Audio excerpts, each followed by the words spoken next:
Mesdames et messieurs, bonjour et bienvenue dans ce flash d'information. Rendons-nous tout de suite au palais de la présidence de la République où le chef de l'État, le président Alassane Ouattara, a reçu hier 3 ambassadeurs en mission en Côte d'Ivoire. Ce sont les diplomates mauritaniens et soudanais dont la mission tire à sa fin et le diplomate malien. Le reportage de Jérôme Kofi Abolin tout à l'heure à 13 h. D'ici là, venons à cette rencontre de haut niveau qui a eu lieu jeudi à Abidjan entre le Conseil régional de l'épargne publique et du marché financier et les émetteurs de titres cotés à la Bourse régionale des valeurs mobilières. C'était là une occasion pour les deux parties de créer une plateforme d'échange sur les opportunités offertes en matière de vulgarisation des instruments financiers innovants. L'objectif est d'assurer une meilleure attractivité du marché financier régional. Le reportage de Lanside Bakayoko. La diffusion de l'information financière, une exigence capitale pour assurer l'attractivité du marché régional auprès des intervenants que sont les investisseurs et les sociétés cotées à la Bourse des valeurs mobilières. Cette rencontre permettra aux émetteurs d'harmoniser leur politique de diffusion de l'information pour être conforme aux prescriptions des conseils des ministres de l'UEMOA. Les diffusions trimestrielles qui n'est pas régulièrement fait par l'ensemble des émetteurs, semestrielles parce que tout le monde ne fait pas les arrêtés semestriels et cela crée des dysfonctionnements au niveau de la diffusion de l'information financière. Ce dispositif consensuel de partage de l'information entre les acteurs devrait surtout contribuer à accélérer le dynamisme du marché financier régional. Cette qualité de l'information financière et de sa diffusion régulière auprès du marché va faire en sorte que le marché puisse se hisser au même niveau des standards internationaux dans les autres places.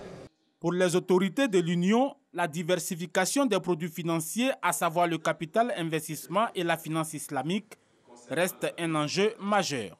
En relation avec cette politique d'élargissement de la base des investisseurs, de nouvelles réformes liées notamment à l'émission d'obligations vertes et sociales sont également envisagées. Ces nouveaux instruments qui sont axés autour d'enjeux écologiques et sociaux de la finance durable se positionnent comme une alternative remarquable du financement de nos économies au profit des populations de l'Union.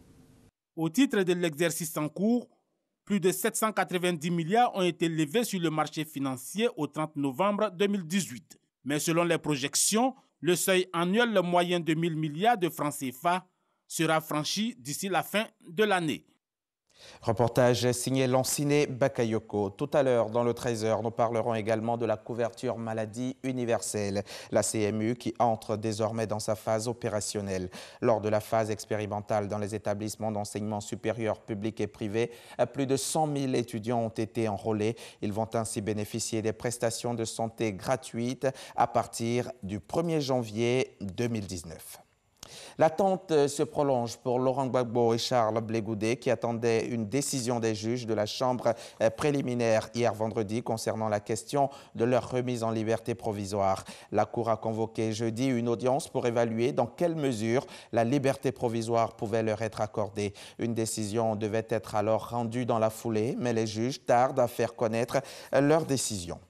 L'épidémie d'Ebola en cours dans l'est de la République démocratique du Congo a fait plus de 300 morts. C'est ce qu'ont rapporté vendredi les autorités sanitaires qui saluent quand même une petite victoire, la guérison de nourrissons. Il y a eu 303 décès, 255 confirmés, 48 probables et 179 personnes guéries. C'est ce que nous indique le bulletin du ministère de la Santé sur la riposte de l'épidémie d'Ebola daté de jeudi. Pour un 5e samedi consécutif, les Gilets jaunes ont organisé des manifestations dans toute la France ce 15 décembre. Les propositions faites par le président Emmanuel Macron lors de son allocution de lundi dernier n'ont pas suffi à mettre un terme aux revendications. Ce 5e acte du mouvement de protestation inquiète particulièrement les autorités après les violences de la semaine dernière et l'attentat terroriste perpétré mardi soir à Strasbourg.